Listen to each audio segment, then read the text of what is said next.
Hi there, my name is Ibrahim Al Busaidi. I am a medical registrar, which is who is basically a resident um, doing geriatrics in New Zealand. I'm going to talk about Parkinson's disease, its pathogenesis, treatment, and also prevention at the end. To talk about Parkinson's disease, what I'm going to do is I'm going to start the discussion or the talk first with a clinical vignette, and then I'll move on from that to talking about Parkinson's disease itself. So the vignette starts with a 62-year-old man presents with an intermittent tremor in his left hand and some vague discomfort in the left arm. Physical examination shows a minimal wrist tremor in the left hand that disappears with the use of the limb, mild rigidity at the left wrist and elbow, slowness of finger tapping with the left hand, and decreased arm swing on the left while walking. So basically, what is the diagnosis here, and how should this case be evaluated and treated? In brief, this is a case of a classical presentation of Parkinson's disease. So let's start first by defining Parkinsonism. So what's Parkinson's disease? Broadly speaking, Parkinsonism is a clinical syndrome characterized by four cardinal symptoms. These symptoms are bradykinesia, which means slowness in movement or absence of movement, resting tremor, which is usually asymmetrical, meaning it only affects one side of the body, either the upper limb or the lower limb, or both. And then the third cardinal symptom is rigidity, which by that is meant stiffness. When you try to move the patient's arm, you try to straighten it out, you will feel that the joint is quite rigid, and sometimes it's called cogwheel rigidity, meaning when you try to extend or straighten out the arm, you feel that it gives away, and that's secondary to a combination of stiffness as well as a tremor at the background. And the final cardinal symptom is postural instability. By that usually presents in falls and also inability to stand without support. And it's usually secondary to autonomic failure, meaning the autonomic nervous system starts to fail over time. Now, Parkinsonism is a syndrome that is caused by multiple etiologies. One of them, and the most common cause, is Parkinson's disease itself. So Parkinson's disease is, in brief, is an idiopathic form of Parkinsonism, meaning it's a form of Parkinsonism that is of unknown etiology, basically. Okay, moving on. In terms of the epidemiology of Parkinson's disease, it affects around 1% of the population over the age of 60.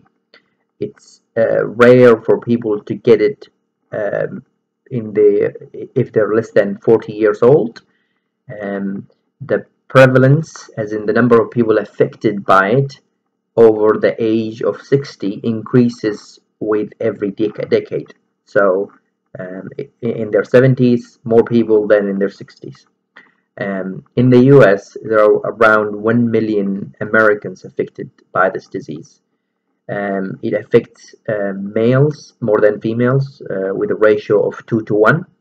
The disease unfortunately is progressive in nature, meaning the disability and associated with Parkinson's disease increases over time, and patients with Parkinson's disease at higher risk of mortality, of death, and at an earlier age. One notable example of famous people who um, had the developed the disease and died of it is Michael J. Fox, and you probably heard of the foundation, Michael J. Fox Foundation. Um, uh, he's very interested in um, funding scientists and doctors to find a cure for this disease. Um, so moving on, the pathology or the etiology of Parkinson's disease is not entirely known at this stage, and there are multiple hypotheses of its pathogenesis. Pathogenesis means what is led to the developing the disease. However, when scientists go and examine the brain, the pathologist examined the brain, they found two main uh, main findings in patients with Parkinson's disease compared to normal patients, or normal people without the disease. The first one is in an area of the brain called the substantia nigra, or the basal ganglia. Basically, it's a part of the brain that contains a part called the substantia nigra. That area it should be um, uh, filled with dopamine producing neurons. Dopamine producing neurons. They called dopaminergic neurons. In patients with Parkinson's disease, these neurons start dying. So one, there is a loss of dopaminergic neurons, and two, there is intracellular accumulation of a molecule called alpha-synuclein. The reason I'm mentioning this is currently there are the majority of the medications used to treat Parkinson's disease targeting the first hallmark of the disease, which is the dopaminergic neuronal loss in the substantia nigra. However, medications or therapies related to the accumulation of alpha-synuclein has yet to be developed, and there are a number of them still in trials, but there's no luck, basically, or success with moving them from animal trials to human trials to actual clinical practice. Um, Now we'll move on and talk about basically some risk factors for Parkinson's disease. Um, in terms of lifestyle, it's very difficult, as you know, to elucidate lifestyle-related risk factors for neurodegenerative diseases because most of the studies are usually retrospective in nature, looking back who developed the disease and who didn't develop the disease and what were the characteristics of people who developed the disease. But overall, there are some good evidence saying that non-smoking as well as reduced caffeine intake are two of the predictive factors of developing the disease later in life. These are not 100%, as in if you don't smoke, you're going to develop the disease. That's incorrect. It's only through retrospective observational studies that these risk factors were elucidated. In terms of genetics, around 10% of patients with Parkinson's disease have a first-degree relative with the disease also, which indicates to us as doctors that this disease has a major genetic component, as in it is inherited in some way rather than acquired at some point. There are at least 10 different mutations that have been discovered leading to Parkinson's disease. However, these mutations are not entirely Parkinson's disease related. That's why at this stage there is no one central hypothesis regarding the pathogenesis of Parkinson's disease or how it develops. In terms of, we'll move on now and talk about the clinical assessment, or basically how Parkinson's disease is diagnosed. Parkinson's disease is, because the nature of the disease is a central nervous system disorder, it's a neurodegenerative. The diagnosis is only obtained with careful history and physical examination. Usually early in the disease development, patient may go on for a year to 2 years until the symptoms fully develop. Sometimes it takes more than 10 years for the symptoms to develop. So some patients will be diagnosed early on in the disease process, others will be diagnosed later on. There is no confirmatory test, there is no blood test, there is no imaging test that can be done to confirm the diagnosis. However, there is a new scan, a recently developed scan called dopamine transporter scan. It's basically it looks for dopamine in the blood, and this scan it takes dopamine and it goes to the central nervous system in the substantia nigra, and the imaging taken from the brain itself, it lights up differently, and your radiologists are able to interpret that to us and tell us that the substantia nigra has less dopamine production than a normal subject, and that only supports the diagnosis. It does not confirm the diagnosis, or it's not diagnosed in itself.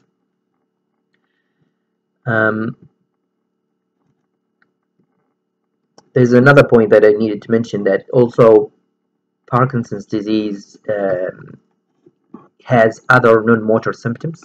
By that I mean there are symptoms that develop maybe early on before the motor symptoms, the symptoms to relate to movement problems, like the tremor, the rigidity, the slowness in movement, and the postural instability. There are other symptoms that are non-motor, and these symptoms include basically a reduced sense of smell. Patients usually will have absent, not all of them, some of them will have absent sense of smell, maybe 5 years before they develop the motor symptoms. Some of them will have REM sleep disorder. By that I mean, when they sleep, their spouse will say to the doctor that he's been thrashing and moving and acting out his dreams for a long period of time. This is not normal for him previously. That is an indication of Parkinson's disease. Also, Parkinson's disease, with it, patients usually develop anxiety disorder, which more than depression. But this is some of the few non-motor symptoms that come along with Parkinson's disease. Moving on, so now we'll talk about Parkinson's disease management. Basically, the management or the treatment of Parkinson's disease is basically, there is no treatment for Parkinson's disease. There's no cure for Parkinson's disease.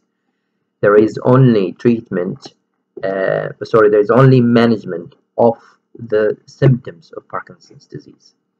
So, and this is divided into 3 main categories.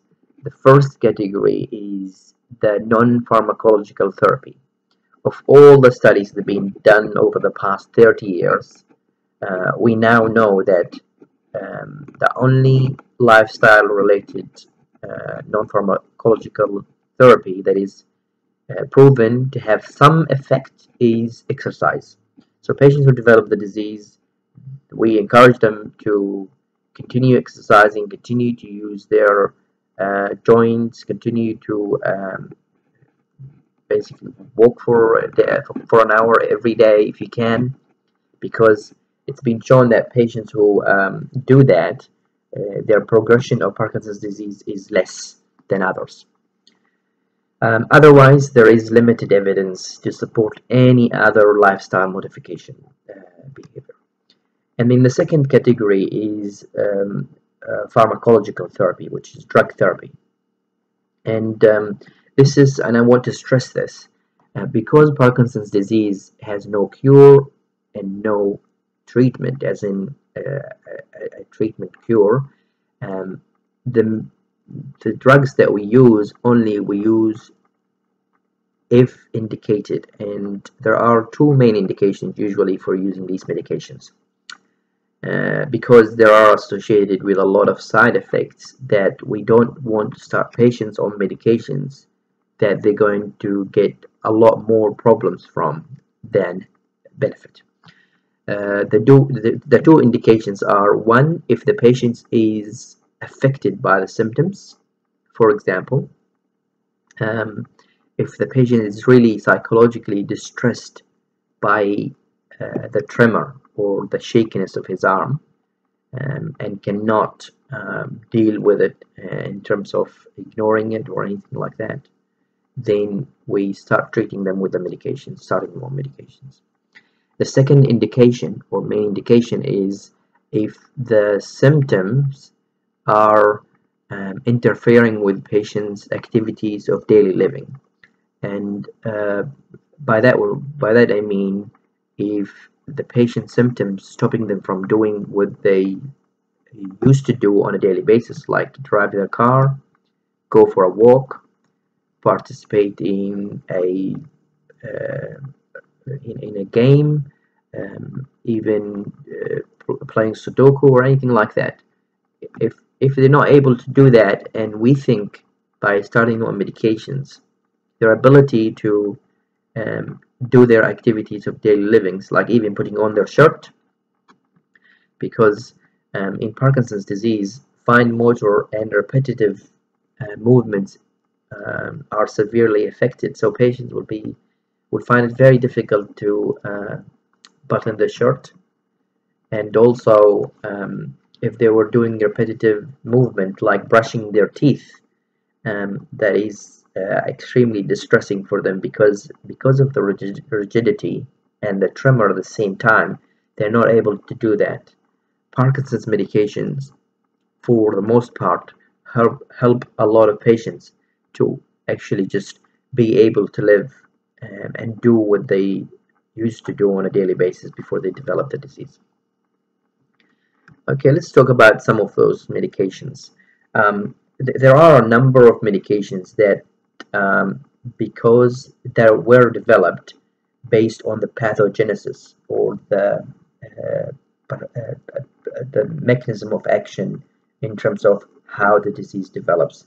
Remember, I said before that there's two hallmarks for the disease itself. One is there is neuronal loss of dopaminergic neurons in the substantia nigra. So dopamine is not produced much. Dopamine is very important for movement. It's the main neurotransmitter in the brain that helps us move in a very smooth way. And the second hallmark, I said, there is accumulation of proteins inside the neuronal cells. Remember, I said the first hallmark, which is the loss of dopaminergic neurons. There are drugs that have been developed that are quite effective in treating the disease, and that's what I'm going to talk about now. So the first medication is, before I go on to the medications, let's just think about logically. If the dopamine producing neurons have died, and dopamine is quite reduced in the brain, then one logical way is to give them more dopamine through a tablet. and that's exactly what the doctors did. So basically, the first medication is called levodopa. Levodopa is a precursor of dopamine. By that I mean a, it's a molecule or a drug that gets converted to dopamine, which is the neurotransmitter that is missing or severely reduced in Parkinson's disease. Um, the question is here: why don't we give the patients dopamine straight? Why do we have to give them levodopa to be converted to dopamine? The answer to that question is a good understanding of the anatomy of the brain. So the brain cells are protected by the blood-brain barrier, and a lot of substance are not able to get into the brain cells through the blood-brain barrier. Dopamine is not able to go from you take a tablet of dopamine, put it in it goes in your stomach and get digested and absorbed, and then it goes into the bloodstream, and then after that it goes to the brain, and then it is not able to cross the blood-brain barrier um, to the neurons that are needing it. However, levodopa is able to be absorbed from the gut. It goes into the bloodstream. From the bloodstream, it crosses the blood-brain barrier and gets to the dopaminergic neurons that are requiring it. Um, it's usually given in two formulations, either immediate release or controlled release. And by that I mean immediate release is that once you take the tablet, it gets into the GI tract, in the stomach and the small intestines. It gets reabsorbed quite quickly, and the half-life of it is about 3 hours, 3 to 4 hours.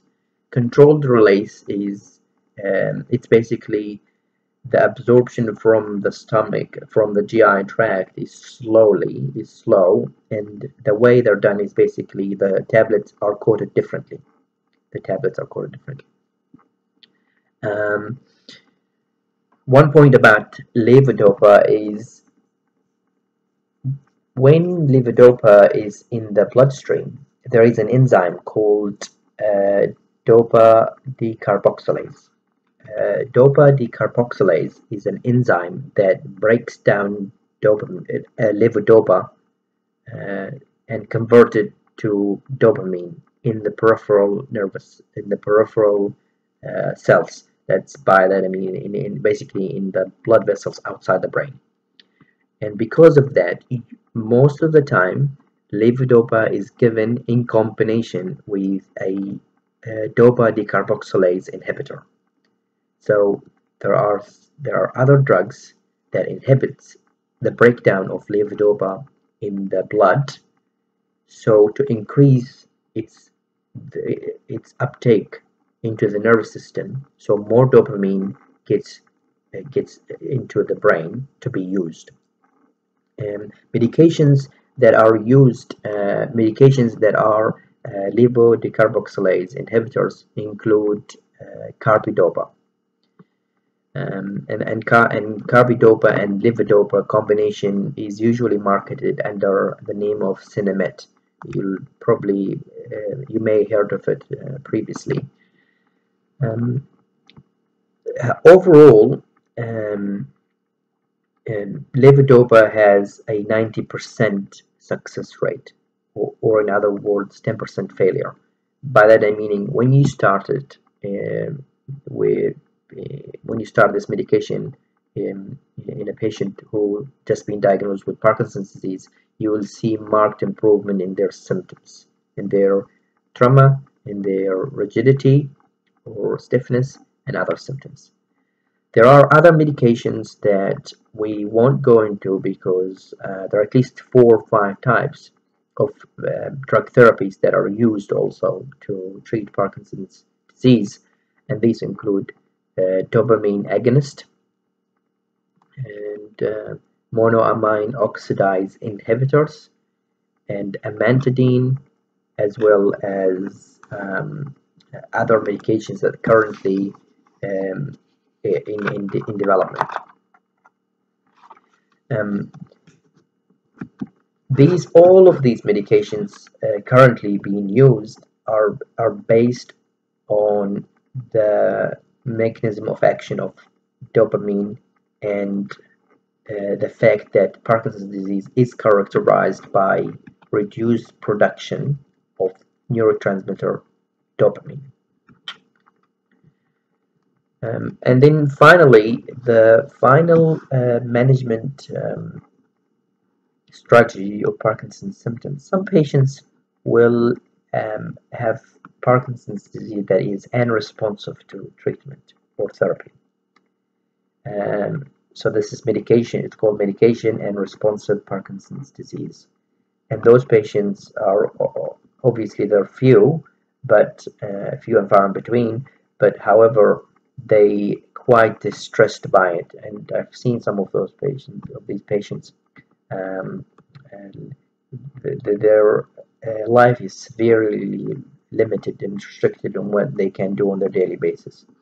So for them, they can get something called deep brain stimulation. So these electrodes that get placed around the brain, the surgeon goes and places those electrodes around the covering of the brain, and then they get shocks from time to time, or the device that is implanted delivers electricity, and their symptoms improve markedly.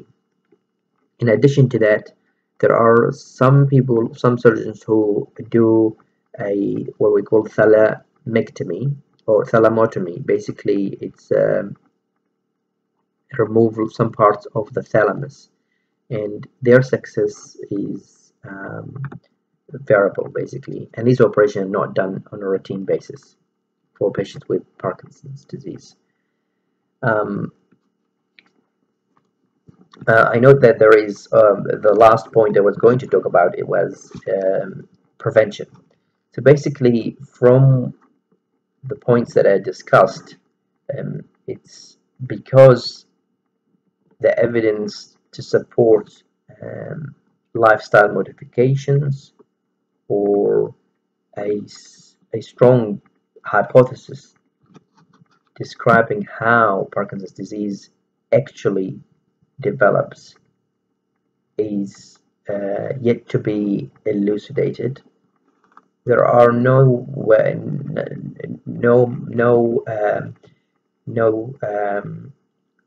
basically no preventative measures that we can take to prevent Parkinson's disease from developing. However, we do know that if you have a family member with Parkinson's disease, a first degree relative, then your chance of developing it is about 10 to 15%. So these patients, they need to be careful in terms of reporting their symptoms to their family physician, and taking it from there in terms of starting exercise, things that are being proven to help with delaying the progression of Parkinson's disease. So thank you very much for your time, and I hope you benefit from this short tutorial. Please send me any questions you have. I'll be able to answer them if you pass them to my brother Azhar, and I will give him my email, and he'll be able to pass along any questions from you. Thank you very much, and have a good day. Thank you.